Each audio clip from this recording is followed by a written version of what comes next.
magandang araw. Tayo ay magluluto na naman ng ating ulam. Ito, maglagay po tayo ng asin. Papakita natin ang ating sekreto sa pagluluto ng masarap na sinabawang bangus na kahit napakasimple ng ating mga panangkap ay sadyang napakasarap. Ayan, lagay na po natin ang ating mga panangkap. Ayan, mga simpleng sahog lang po ang mga boss ka-idol. Maglagay din po tayo ng konting suka.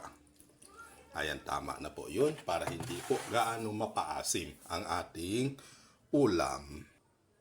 Then, atin na po siyang isasalang. Ayan. At syempre, tatakpan natin. Ayan, mga boss. Andayin lang natin na medyo kumulo yan, saka nating alug-alugin. At syempre, atin pong himayin itong ating kangkong. Ayan, kagugulay lang po to. Kinuha natin dyan sa ating munting gulayan. Ito, ang kagandahan pag masipag tayo magtanim. Anytime na kung anong gusto nating ilahok sa ating mga ulam, ay makapanguha po tayo. Ayan. Diba? Press na press.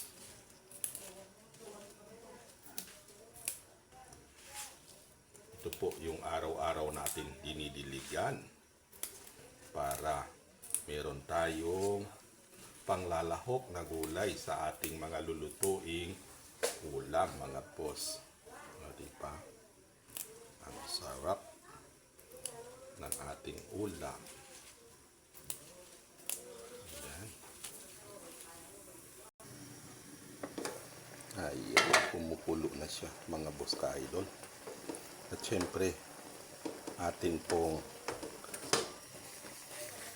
alug-alugin yan para hindi po didikit sa kawali.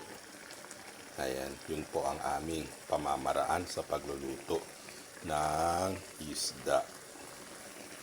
Okay, pag ganyan na, is pwede na po tayo magsasabaw, mga boss ka-idol. Ayan, tama na po yan na sabaw, mga boss. Ayan, hugasan na po natin itong ating kangkong na ating ilalahok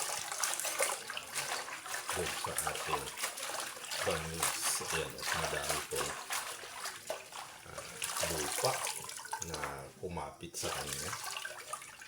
Siyempre, 2 beses nating hugasan yan, mga boss ka-idol.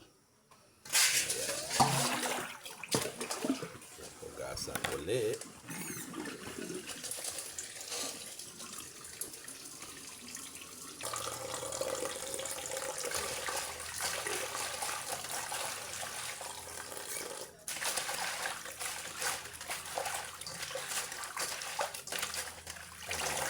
Mga boss.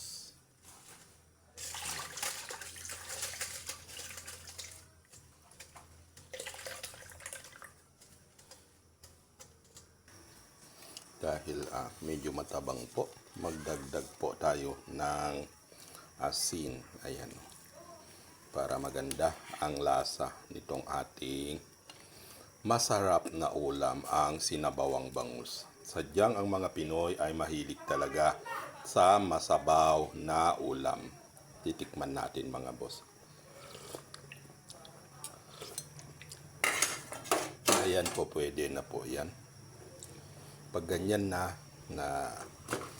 kumulo na, it's time naman na ilagay na po natin itong ating kangkong, mga boss. At syempre, maglagay po tayo ng pampalasa. Of course, para maging masarap po siya, mga boss. O, diba? Simpleng ulam, pero napakasarap. Ayan, meron po siyang, ayan, press kangkong. Kaya napaka-healthy niya, mga boss ka-idol. O, diba? Ayan. Titikman natin uli, mga boss, kung tama na yung lasa.